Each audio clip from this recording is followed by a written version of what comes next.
you know what it is like, and I'm someone who always gets positives out of things, right? So I never get tired. Yeah. I never get tired because I don't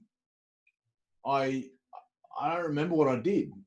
Yeah. You know what I mean? So for me, it's like people are like, fuck, you were in WA you were in WA yesterday, and then now you're in Queensland now, and then tomorrow you got to go back to New South Wales. I'm like, fuck, man, I don't remember. So yeah, it is what it is with me, you know.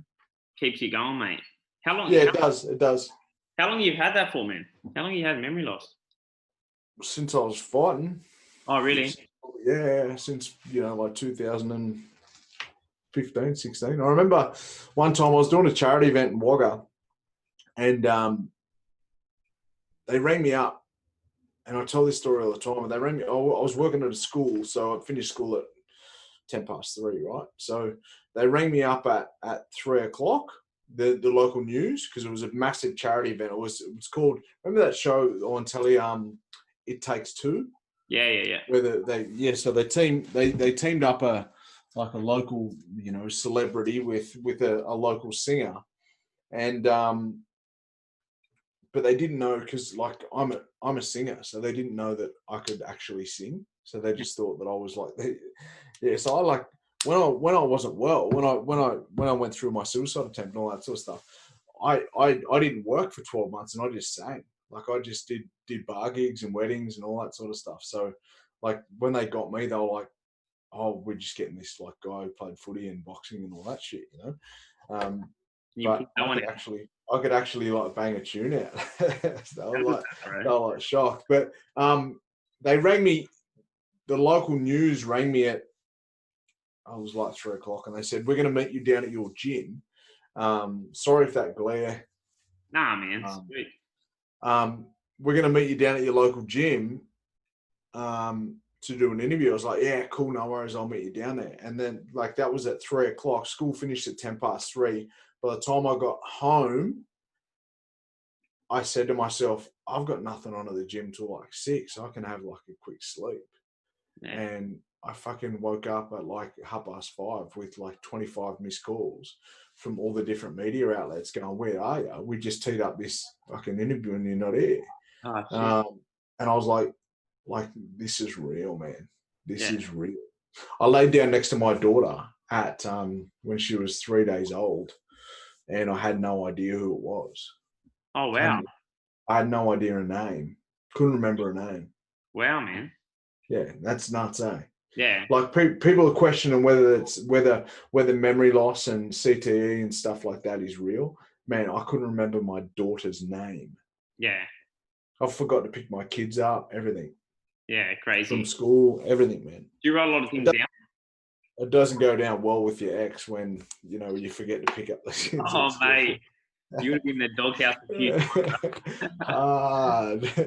Man, some of the times that mate, it really hit me one day is that I dropped my missus off to work, and I drove home a different way, and I got lost in a town that I grew up and lived in for like 15 years. I got lost. Wow. And I rang my missus crying. She was like, what's wrong? I was like, I don't know where I am. She goes, what do you mean you don't know where you are? I said, nothing looks familiar. I don't know. I can't remember how to get home. Wow, man. In the town I grew up in, man. Yeah. Yeah, it's pretty nuts. That's crazy. But there's something in your brain, the reticular activating system. And bro, they reckon that, because I was reading this out of, what's that book called? The Power of Habit. They said they had a guy with dementia, and he kind of still got his way around with just his brain kind of knew feelings and stuff. What it is that your brain's got short-term, with me, your brain's got short-term and long-term memory. Yeah. And it clicks over after about 2 weeks. Yeah. So I won't remember, like obviously I've got all the stuff. I can't even remember how we got on. That's why I texted you. I was like, have we got a link or something like that? Yeah. To go on, because I couldn't remember. I remember that we had it because it was in my diary, but I couldn't remember how we spoke. Yeah. And that was what, 2 days ago? Yeah. When was it? Yeah, Tuesday. Yeah. Oh, no, 3 days ago. Yeah. 3 days ago. So I can't remember. Yeah, that's cool, All I bro. remember is that Frankie kept interrupting us, and You remember that stuff. yeah. But bro, let's just keep rolling. That's good, man. So Joe, tell us a bit about your background. So when you grew up, mate, whereabouts did you grow up? I was a country boy. You know, I come down from. I was born in Cowra, a little community, sort of over the Blue Mountains, south of. I think it's south. I don't really know. I'm not great with Oh, directions. mate, I'm terrible with that. It's out wide anyway. I know that. Just near Bathurst. Grew up in a little community called Cowra, with about 10,000 people, 12,000 people. Then my parents, by the time I was 10, flipped a coin to go to Wagga or Dubbo. And the old man being an ex-city footy player, the old man played in the Winfield Cup. So being an ex sort of footy player, you know, what it's like in the bush, like footy's life. And you know, so he got caught after a little bit, and the olds flipped a coin with it to go to Wagga or Dubbo, and mum and dad, you know, moved to Wagga, and it was just about opportunity for us kids. Like mum and dad were always about education, you know, school. So I grew up there, and even as a young fella, I always wanted to be a footy player, like a lot of Aboriginal boys, like a lot of boys everywhere, you know. Always wanted to be a footy player, and I would do everything I possibly could. And my old man, as I said, played in the Winfield Cup, and my older brother played as well. And you know, my older brother, people say, why didn't he play footy? You know, like he was 1,000 times better footy player than I was. But he just didn't want to go to Sydney. And then he ended up breaking his neck at 18 and never played another day. So, mate, it's funny because, you know, we got different fathers, but raised by my, you know, by my mum and dad under our roof. And people always ask, you know, to my dad, who was a better footy player than Joe and Mike? And Dad's like, don't disrespect Michael by mentioning them in the same sentence, you know, like. Oh wow. Yeah, he was my brother was he was the man. What But position was he? he was a halfback as well. Oh wow, man. Yeah, he was a halfback, and Mate, you're a great player, bro. Honestly, man. People, you know, my brother, like my dad says, like, man, Joe wouldn't get close to Michael, you know, on their both on their best day. Yeah. But he just never had the will to go down to City. Like there'd be clubs that would come up and watch him play, and he'd say, "Mum, I don't want to play today." Wow. Because he knew that they'd be there to watch him, and he'd say, "No, I don't want to play." He just didn't want to go. Yeah, just one of those guys where. But you know, I was the opposite. I wanted to do everything I possibly could to play footy, and I would do anything to do that. You know, and but my life took some different directions, both at a very young age, at a fairly young age. You know, and I guess it's, you know, you're looking at my life and you look at the life of sport, and then post career, the work that I do around the mental health space. Two significant incidents that happened at the age of 13, both have led me directly to where I'm doing what I'm doing now.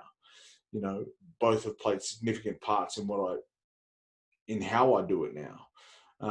The first one was at 13. I had some fairly strong interest from a number of different NRL clubs that were calling up mum and dad, and you know, ringing the old house phone back then. You know, so they'd ring mum and dad and say, look, we want to take him to, you know, down to Sydney and do some training, or they'd send in the post a letter with, you know, offering scholarships and stuff like that, and different camps and things like that.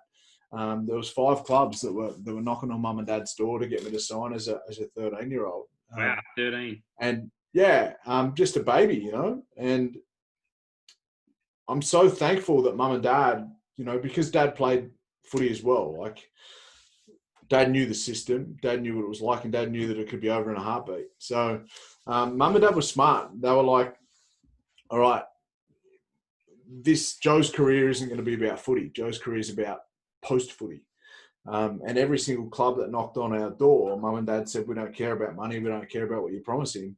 What we care about the most is his schooling and what you're going to do for him, to get a good education.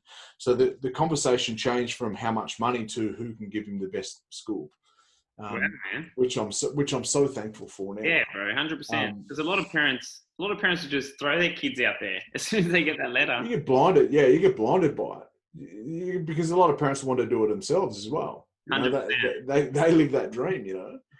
That's why they're barking on the sidelines. So mum and dad, and out of all the clubs that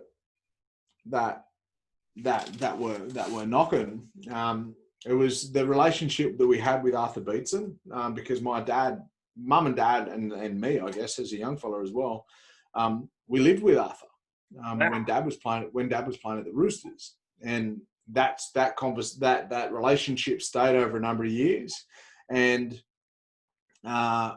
when Arthur started showing some interest in us, Dad said, he's not going to Sydney unless he goes down with you. Having that, that relationship that we had prior to that. So, I signed with the Sydney Roosters and lived with Arthur Beetson the first 2 years that I was in Sydney. It's funny now that, I guess everyone sort of remembers me or people who do remember me as a footy player associate me with South. Yeah, man. But the club who got me to Sydney was the Roosters. Wow, I didn't even know that. Yeah. So it was funny, it's like the rivalry of East and West, East and South, sorry. And I was given it online. I was given it to the Roosters, the latte sippers and all that sort of stuff. Yeah. And Arthur Beetson's son actually, he commented on it, don't you dare remember, don't you forget who got you actually to Sydney. And I was like, yeah, I know where you get that. I won't ever forget that. I'm super thankful for the relationship with Arthur Beetson, obviously in those early years, but then, throughout my career, and then now, even still with his sons, now we're still like brothers. I see those guys as brothers of mine, and we're all still, extremely close. So that put me on that path to play footy. And the other significant thing that happened to me at the age of 13 was a fairly significant concussion and some head knocks. And I was, well, people don't realise the relationship between the two, but on the back of that first concussion, I don't know if you've ever been concussed or ever had any head trauma, but people who have can relate to it, is that the concussions, there's a hell of a lot of confusion as to what happened, why it happened. You lose your memory and you get that deja vu type feeling, and it's really odd, and it was like this conversation that was happening inside my head as to what and why and how come. And, that conversation went from, initially about my memory to about a spiraling conversation that was inside my head that continued to go around and around. And it also second guessed and doubted and questioned every decision that I made. And, it started to plant thoughts and ideas of that worthlessness, and that worthlessness then started to grow into something bigger, to the point of wanting to end my life. I've, ever since that first concussion, I've had a dialogue inside my head that spoke to me extremely negative and told me that I should die. And it was that time in my life, I thought that everyone went through it. I didn't really know what it was, but signing a contract at 13, and then being sort of pushed into higher grades for indifferent reasons in my local community. I was playing first grade at 14. Wow. Just as a boy, you're playing against men at 14-year-old, and you have a look at footy back then. It wasn't as fast or as athletic as it is now, but it was certainly a hell of a lot dirtier. Yeah, definitely, man.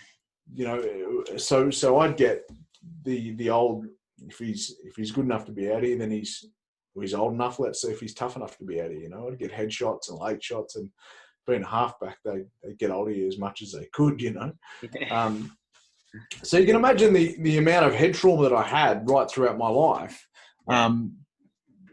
And that was just one of those things. It's that was footy back then. And constantly I'd get knock after knock and game after game, and you wash your face and you get on with it and keep going. And looking at and knowing the research now around head trauma and concussions,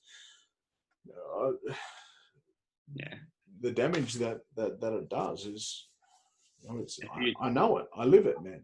Like, as I mentioned off air before, like it's, my memory's pretty cooked, and that's obviously from playing footy, but obviously from getting punched around the head later in my life as well. So, what that dialogue inside my head was extremely negative, but looking back, the only way I knew how to silence it was band-aiding it with substance. So, it's and we could say, he's just a young fella. Young teenagers get up to mischief as it is.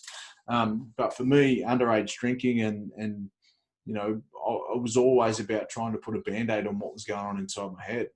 So I'll drink as much as I possibly could to silence what was happening inside my head. And that happened for a number of years. 15, 16, 17-year-old, moved to Sydney, and then all the clubs don't close in Sydney. Yeah. Not only was there alcohol, there was recreational drugs at this point. And, So how old? It was about. I was just going to say, so how old were you when you went to Sydney Roosters and you started? Went to Sydney, as a 20-year-old. No, 17-year-old. 17-year-old. And the party started. Just 17-year-old. Went and finished year 12 down there at Marsland College, and then obviously turned 18 and playing at the Roosters at the time. We won the under-20s comp, and then I was in the full-time squad the next year, and it was just party central. Like it was as much alcohol as you could have, and then recreational drugs and things like that. Like after a while, it was my priority wasn't about my footy career anymore. It was about what I was doing off the field. Which put me on some ice skates, man. I started to slip off the track, most definitely. And I noticed with that, come a hell of a lot of negatives in my life. And whilst by this point, 20-year-old playing in the NRL, things looked fantastic on the field. We weren't winning a hell of a lot in South. Back in those days, we didn't win a great deal of games at South. Yeah. But that was a hard one for South. It was difficult, man. Like I got to be in both sides of it. Like the years where we got flogged, and then the years that Russell took over. Russell and Peter Holmes Court took over, and it was a bit more well resourced, and we started to get some success. So. But in those early years at South, I noticed that the ups and downs with my footy career and the ups and downs with my life, relationships, all that stuff. There was one thing in common, and it was alcohol and drugs, and I knew that I needed to straighten my life up, otherwise that. I don't know where I'd be now. And I walked away from a life of alcohol and drugs, nearly 15 years ago. Yeah. So. For me, taking away substance, though, didn't fix the problem. Taking away substance I think it was like I was using alcohol and drugs for so many years to quieten down what was happening in my head. Take the substance away, all the noise goes sky high. And I was just going to say, so when did it click to finally get help, man? Like, when was the breaking point? Did you reach a point early on? I didn't get help. I never got help with it, because again, we think there's a stigma about mental health now. Think about what it was like, 15, 20 years ago. There wasn't. No one was talking about it. No one at all was speaking about it. You're seen as mad if so I remember seeing psychologists, sports psychs and all that sort of stuff to get to try and work out what was going on with me. But it was one of those things that, I didn't tell the truth all the time. Yeah. Because again, scared of what was happening, scared of why, and scared of, there were a hell of a lot of people around me going, Joe's fantastic for 3 weeks and then you don't see him for 3 weeks. Yeah. He can be the best on the field and then you wouldn't even know he was out there. Yeah. So it was just the inconsistencies and the ups and downs of, people, will call it second year syndrome, but for me it was a hell of a lot deeper than that. It was, I had a voice inside my head telling me to end my life. That concept. I'm trying to hold down a footy career, and then I got people screaming at me in the coach's box, whilst my head's screaming at me. The last thing I want to be doing is I'm trying to stay alive, let alone hold down a footy career. And then you're going home to sleep and you're not really resting. You know what I mean? You're not resting. Your head's never resting. Yeah. I still now to this day, I only get about 3 or 4 hours sleep a night. Yeah. My head never rests. Yeah. So it was difficult in those early years, but getting sober, I got sober at I think it was 2005, start of the 2005 season, something like that. It was like all the noise got turned back up, and when I got sober, I realized one thing for certain is that I wasn't enjoying footy anymore, and I didn't really have anything in common with my teammates. Like the only thing we had in common was playing footy and partying, and I wasn't partying anymore, and I wasn't enjoying the footy anymore. So, the end of the 2008 season, I walked away, and I had opportunities to go to clubs for lower tiered contracts and stuff like that, but it was just like, I remember the thought process that I was going through. I was working at an organisation called NASCA, the National Aboriginal Sporting Chance Academy, and I got a call through to say, there was a lower tier contract with one of the clubs, and I said, you know what, I've done it now. I've done it. I want to concentrate on the next part of my life. And, by the 2007 and 8 season, I started doing some extra work with Johnny Lewis, some boxing work, just to get fit and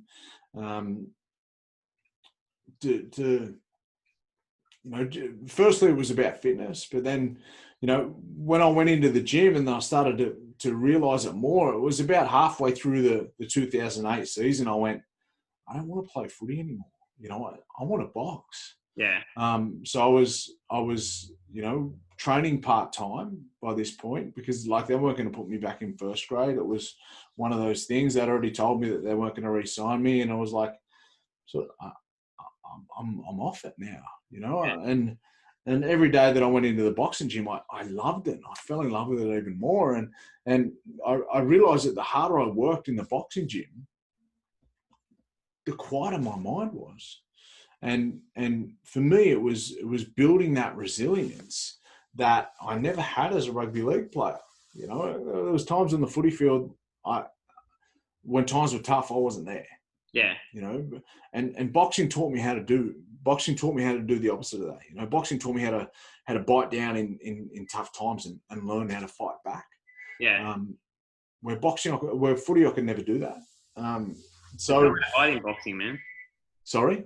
There's nowhere to hide in boxing in the ring. Yeah, I know that much. Boxing taught me how to be mentally tough, and whilst I was being mentally tough in the boxing gym, it was teaching me some resilience outside the ring as well, because I relate a lot of my mental health issues to what I go through, what I was going through in the boxing ring. Everything in the boxing ring was telling me to get out of there, because getting punched in the mouth and being tired and that inner deep voice that I was having outside the ring as well. It was telling me to give up and to not be here and to, your life was worthless and why don't you just jump now? Like it was those things that boxing taught me how to minute by minute, round by round, fight back against. And I learned how to do that. And, whilst things were going great, I'd had a couple of fights by this point and it was all going okay. But then, the ups and downs of life, I was diagnosed with bipolar disorder, marriage breakdowns, relationship breakdowns, all that sort of stuff. I'd separated from my wife and kids, and then I'd repartnered and separated again, had another child, and now I had 3 kids, that I wasn't living with any of them, all above everything in my entire life. All I wanted to be was a good dad, and I wasn't being any of that. And things were really tough and challenging for me, and that voice that was constantly barraging inside my head since I was 13 got even louder, and I started to listen to it. And in 2012 I attempted to not be here anymore. Wow. What made you not do it, man? Or what made you make that change? And because I remember you said you contacted Johnny Lewis. Like, how did that come about from being in that hole, bro, where you thought there was no escape? How'd you get out of there? So we look at it, right, is that I was training with Johnny at the time, and then that was in Sydney, and then I moved back to the bush. Oh, okay. Right. So I went through the marriage breakdown and relationship breakdown. I'd repartnered, moved overseas. I played footy in France for a bit, and then just was like, no, I'll come back home. And then so I was living back. I was living back in Dubbo. Oh, so you got away from the boxing for a little bit. I got away from the boxing because I was over playing footy in France, and then I moved back to Dubbo, and I started boxing when I was in Dubbo. But mentally and emotionally, I was a wreck. Yeah. And when you ask what made me not do it, I did it. I tried within the power of my 2 hands to not be sitting here talking to you today. Wow. Something bigger than me kept me here. If I had it my way in those moments, I wouldn't have woke up, but I did. Yeah. So I'm extremely thankful every single day, grateful to be able to open my eyes, to be able to take that first breath of the morning when I'm awake. So. And it was after that period did I start to have a look at, I was admitted into a mental health ward and started to have some self-reflection. I had a conversation about this morning, and I was like,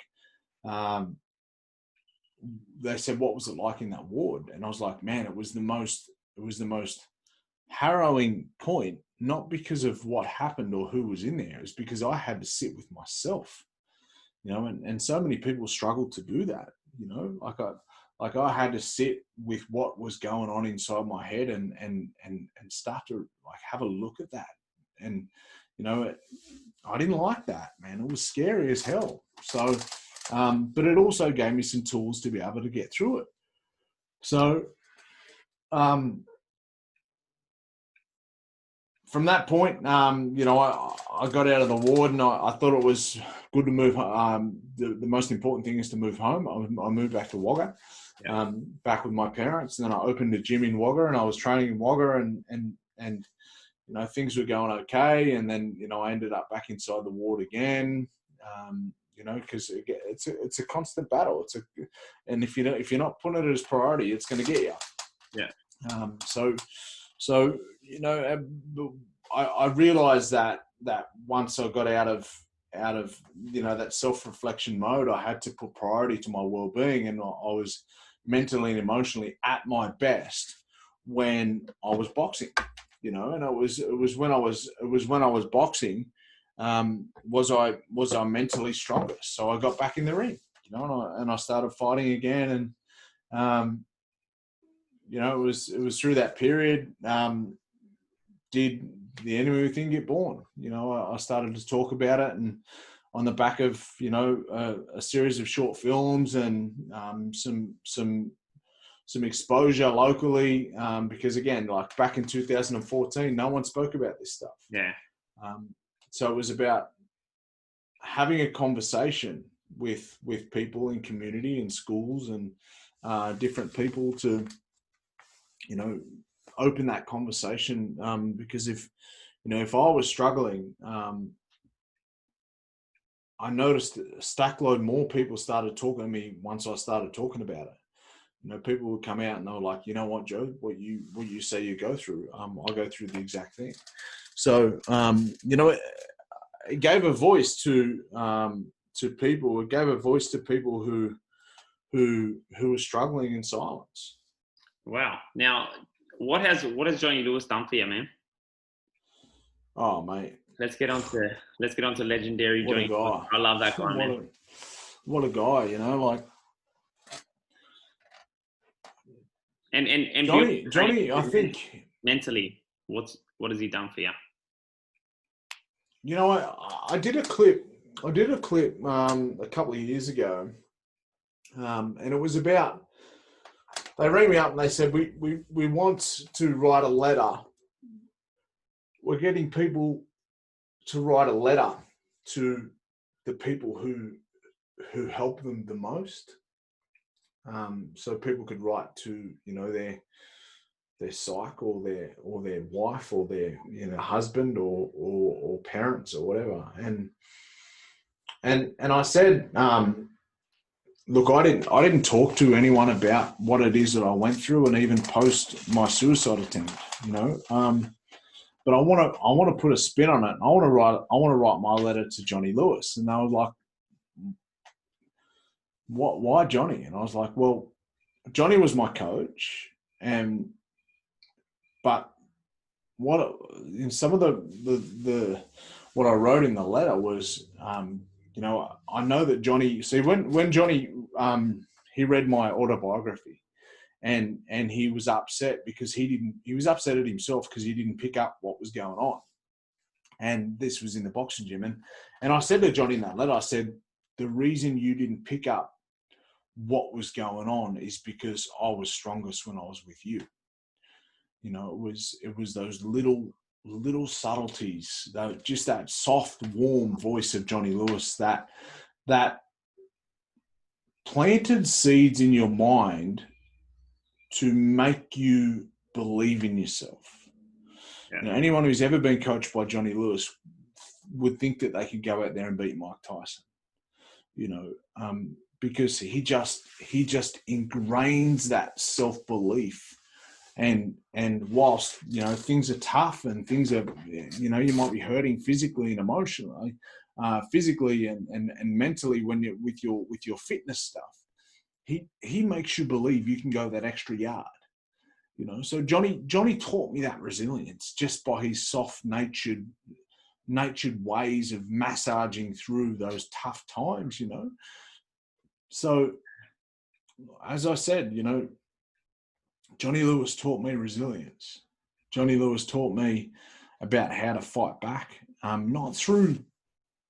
He never taught me that through being aggressive or shouting or being assertive. He taught me that by getting inside my own head with the psychology of his voice, in convincing me that I could do anything.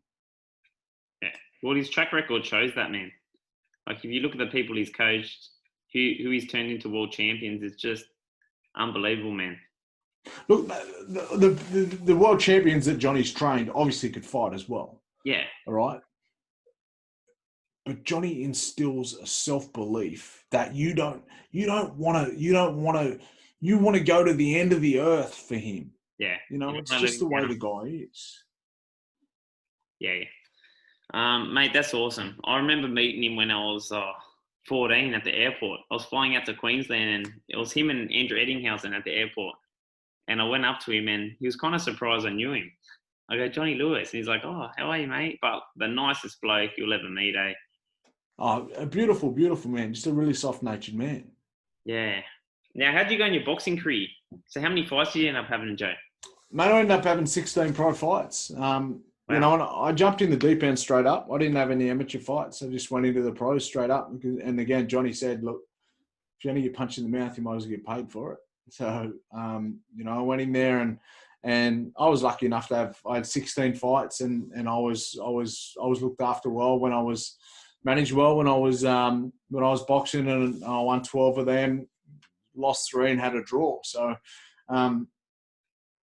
again, boxing for me wasn't about beating people up. Boxing for me taught me how to be mentally tough. Boxing taught me how to fight back against my own head, whilst I might have looked like I was in fights with the opposition, the biggest fight I've ever been with is myself, and boxing taught me how to fight back against that. Yeah, man.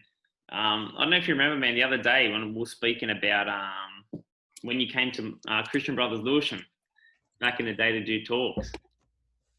And I can't even remember going there. Yeah. I'll be honest. The one thing I remember about Christian Brothers Lewisham is that I'm a Marsden boy.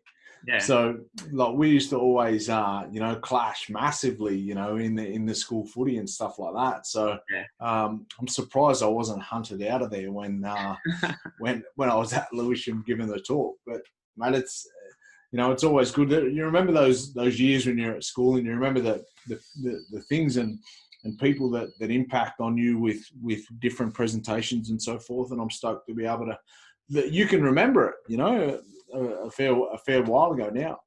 Man, it's crazy. Like, honestly, like you didn't play State of Origin or anything, but I remember you as a player. And I used to, like, you stood out for me. Like, I used to be a Tyler man, and I did a job with Trent Cutler. I don't know if you know Trent Cutler. He played first. And the Bulldogs. I go, Trent Cutler, and he goes, bro, how the fuck do you know me? I said, man, I don't know. You just stood out for me. Like, a little fast guy. Same with you, man. Sharp on your feet, and you just had, I don't know, you had something, man. So when you came to Lewisham back in the day, I was like, fuck, Joe Willams. You know what I mean? So wind back the clock, mate. When people say, that I played in the NRL, I played, fullback when I played back when Jesus was fullback for Jerusalem, mate. They say a lifetime ago.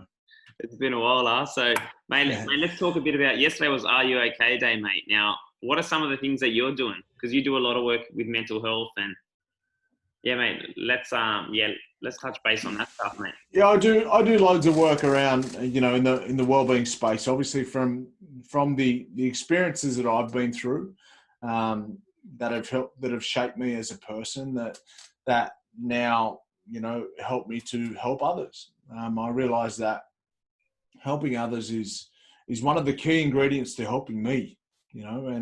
And what I do is talk so openly and honestly with young people, just about being able to talk about their emotions, talking about how we feel and being honest in those moments, and then helping them to be able to get through those moments. So I spoke, as you mentioned, Are You OK Day, and World Suicide Prevention Day. When people ask, what are some of the things that you do to stay well, some of the most easiest and effective things that I do are eat well, sleep well, exercise well, and stay away from toxic people. 4 really effective things that can have a huge impact on everyone's life, and it doesn't matter who they are or how they do it. When you're putting these positives, in your life, it helps you to be, a better person. Yeah, man, I'm huge on that too. Like, I tell people all the time, like, would you let someone come in and just dump garbage in your lounge room? Like, why do you let people put their shit in your head? Dump junk in your own head, that for me, that's and don't get me wrong, like there is others out there that still do it, and that's because I allow it into my life, and I've got to continually check myself to make sure that I'm not allowing this toxic behavior, in my circle. So, toxicity and people's toxicity, one of the major effects on people's well-being. But you choose to let them into your life. Yeah. That's why, like I'll never sit here and say this person made me feel like this or this person made me feel like that. No, I chose to take on board the rubbish that they're talking. That's it. So it's about having more control over, who you let into your circle. Just taking initiative too, man. Like, Just taking control. Managing your own well-being is managing your own space. Yeah, and a lot of it stems from childhood too. That's why I love how you mentioned that, and you said, because it's a constant thing I hear about with people I interviewed too. Like I was talking to Luke Jackson, who's a boxer, and he said, mate, I trained with Jacko. Yeah, like a lot of the problems. Jacko at Billy Hussain's. Yeah, he goes, a lot of the problems stem from childhood, man, and he never went and fixed them until he went and saw someone. But it's our identities, Because, like, for example, when I started my business, man, there was -8 on my card, man. Like I literally started with 0, and I just started, and then I always had that belief, like that broke mindset. And then once I started to, get 10 clients, 50, 100 clients, I still had that kind of mindset. So you kind of feel you don't deserve it. And it wasn't until my mentor instilled in me, nah, man, you deserve this.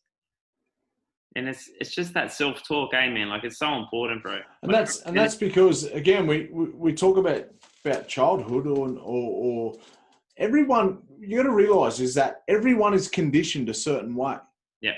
Is that we are all born pure, but we are conditioned a certain way, and the way that we are conditioned is a reflection of what those people are going through as well.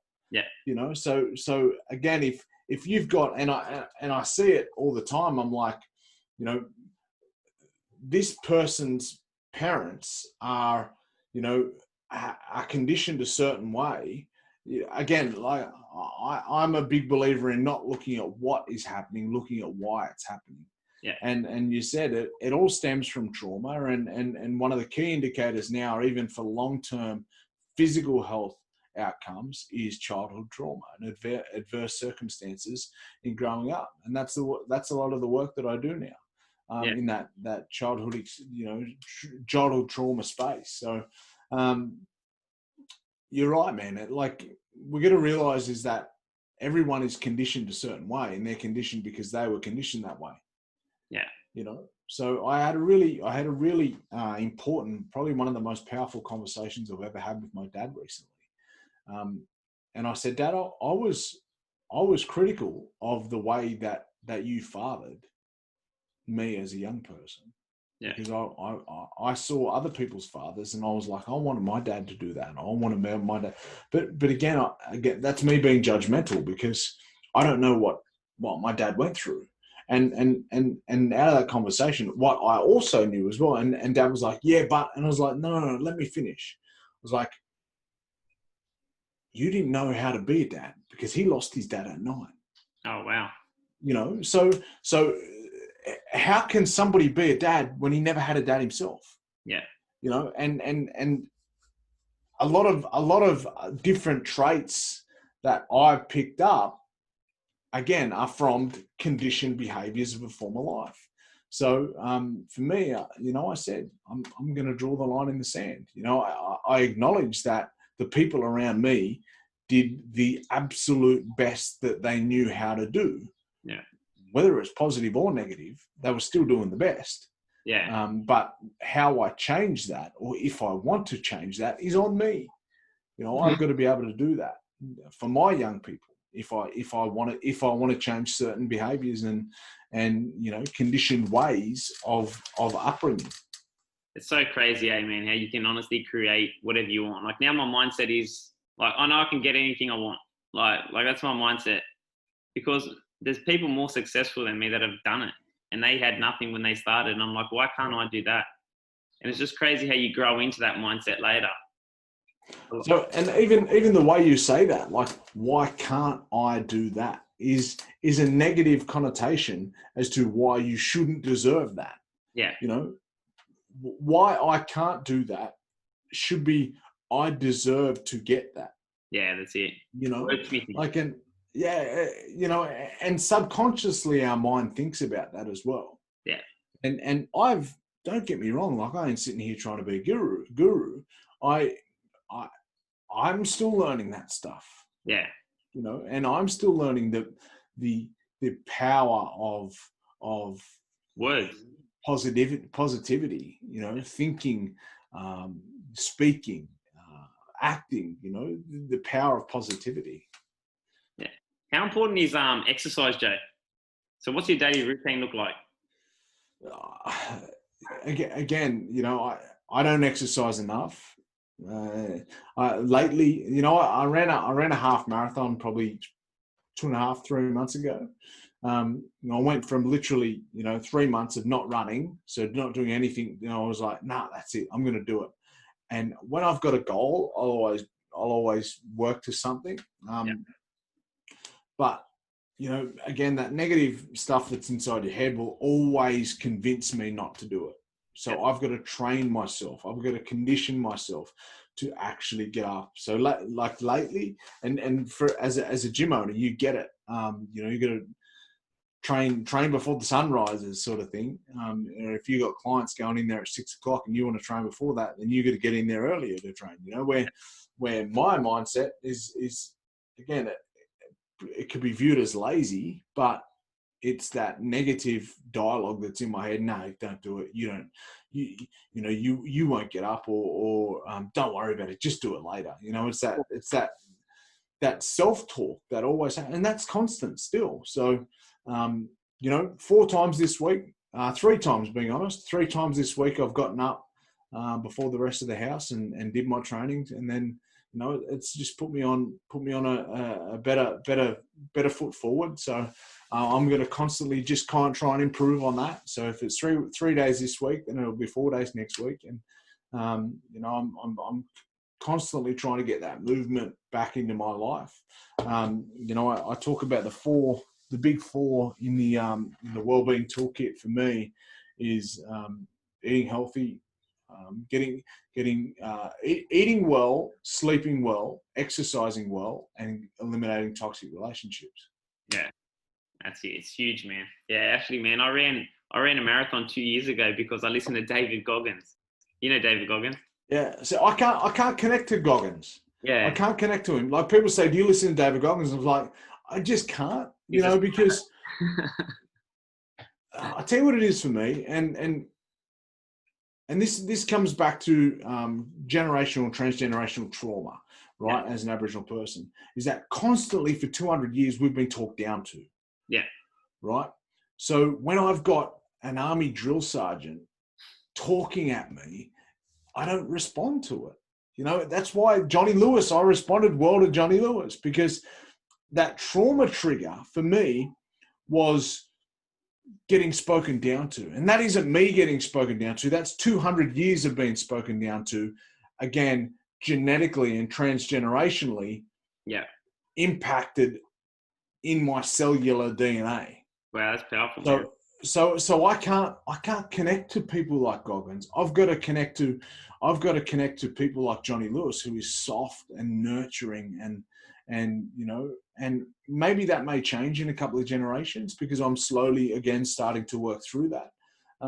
But I struggle to connect with David Goggins with that sort of stuff because of that drill sergeant mentality. That's just me. Like, I'm not saying that other people can or can't. I'm just saying me. I struggle to do that. Of course, and we're all our own selves, mate. It's like the teacher. Well, me looking back at school, mate, I used to muck around a bit. But the teacher that connected best with me, man, he never yelled.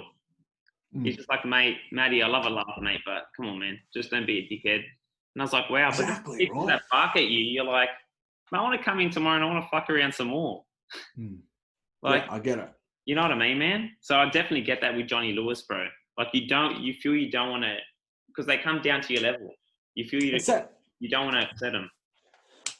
When I came through my suicide attempt, and my father was the first one to talk to me about it. He drove over from Wagga, and we sat and we cried on the front step, and he said, I want to talk to you about the story about the little boy that lives inside of us all, or for girls listening, the little girl that lives inside of you. And it's that inner voice that's in us, right? And he said, every time we go down a dark hallway and we're about to open the door at the end of the hallway and we're too scared to open the door, that little boy jumps out and says, no, don't do it. Don't do it. There's something scary behind there. and he said, if that boy jumps out, what do you do? And trying to put the vibrato onto my dad, knowing that that's the sort of person he was. So I've got to kick the door down. And he's like, no, you don't. You don't got to kick the door down. You got to grab that little boy by the hand and nurture him and say, come on, we can do this together.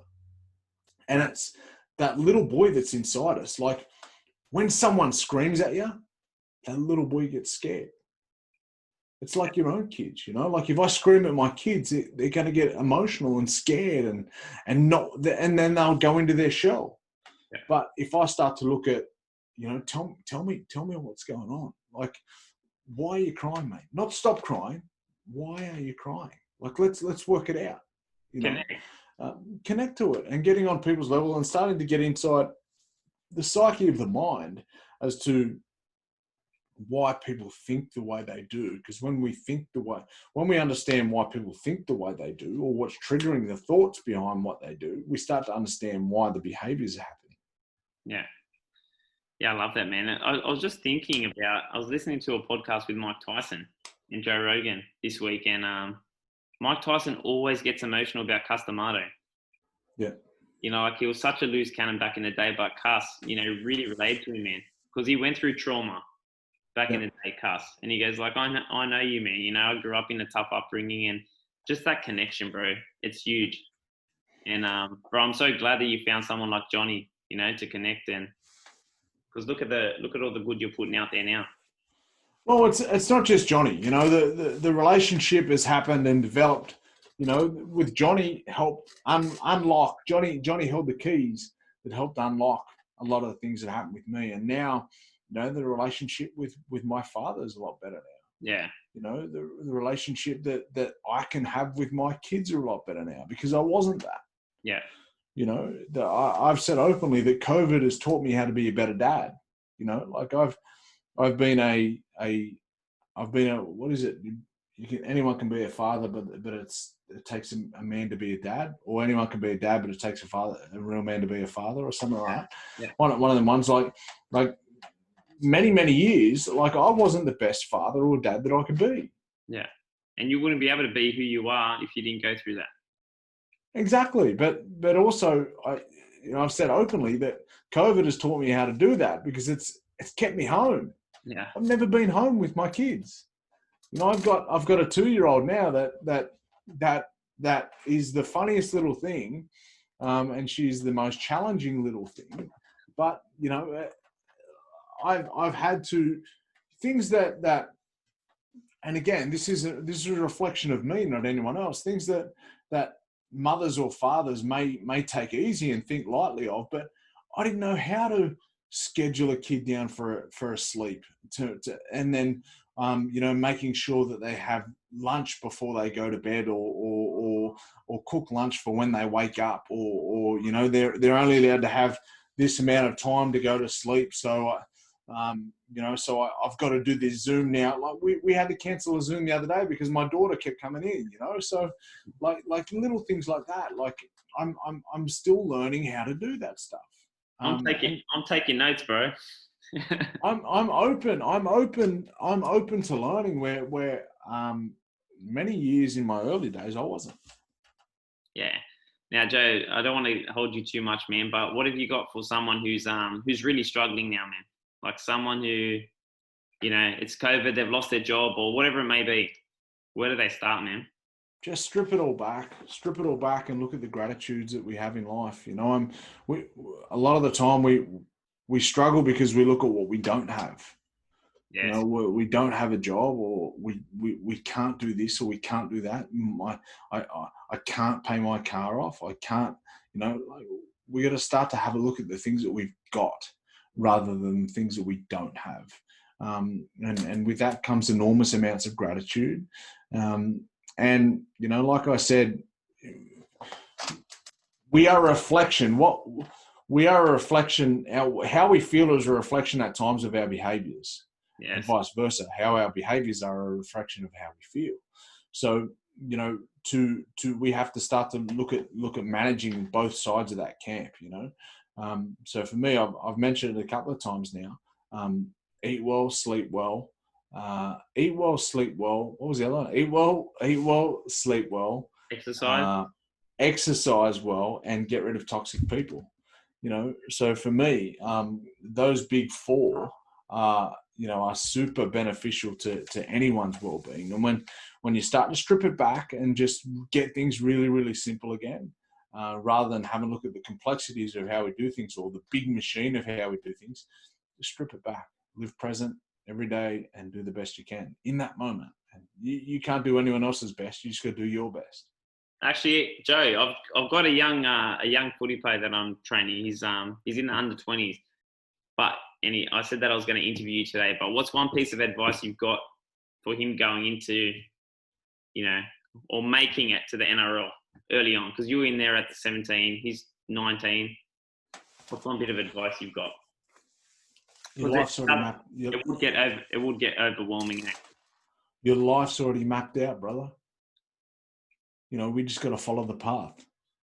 And that's my belief, and a lot of people don't believe it. And a good friend of mine, Luke Maitland, right? We grew up as, I remember vividly in the dying minutes before the bell rang to my last fight.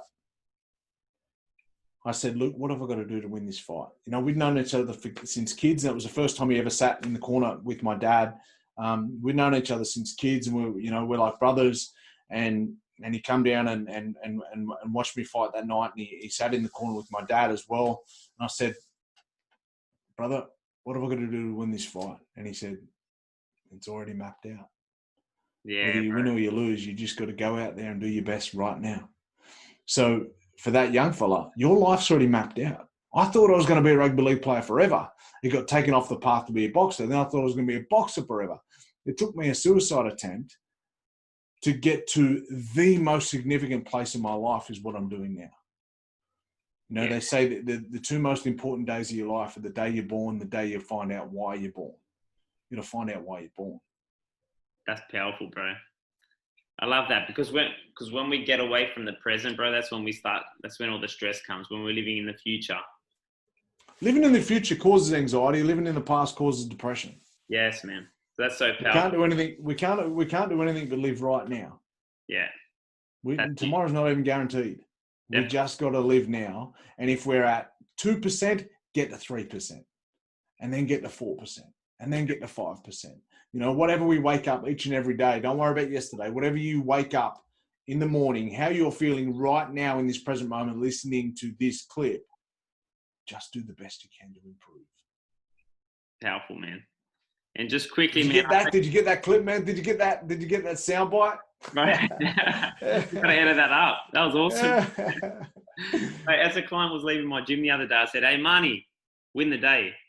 And then she put it on Facebook. She goes, "Wow, just that little thing, man." It's one thing I say every time. I'm like, "All right, man, win the day." Break it down. How do you win the day?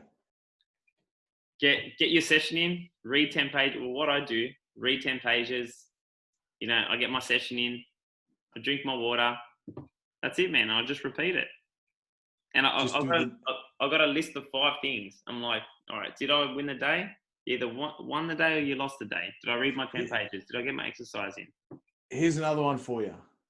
Just do the next best thing. There you go. One thing. Whatever you do next, do it the best you can. There you go, bro.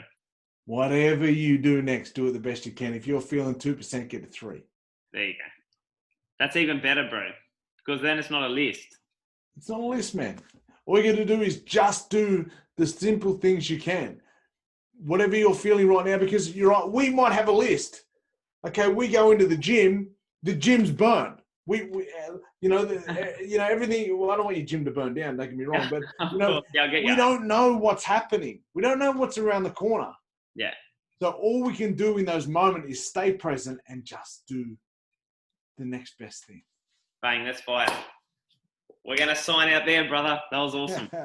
My man. Thanks, Joe. Thanks for joining me, brother. Now, where can people find you, man?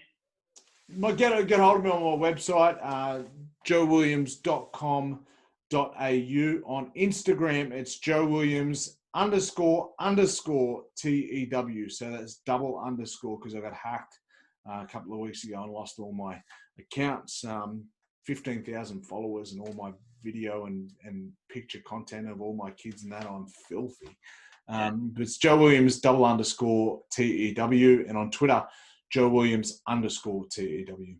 And we might need to team something up with my gym too, mate. Some way we can help, bro. Let's talk. Happy to do anything anytime, brother. Happy to do anything anytime. It's just, I'm about helping people be the best versions of themselves. Yeah, however we can help, bro. We'll be in touch anyway. You stay well, my man. I'll get running.